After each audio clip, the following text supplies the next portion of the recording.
Good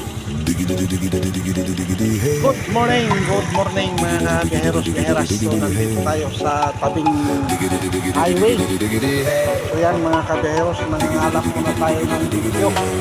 Wala tayo may upload. Yan mga kaheros. Okay, so kasalukuyan ay nananabilang natin dito. So yan. Shout out pala sa lahat ng mga vlogger. Sikat man o hindi, ako feeling sikat. Hindi pa sumikat, laos na. Okay. So yan mga kabiheros, ano? So nanabik, uminto ko na yan yung mga e-bike,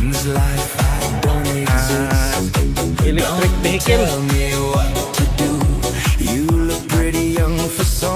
Nakabait yung ating ano, brake light, saka ano, nag-shorted agad yung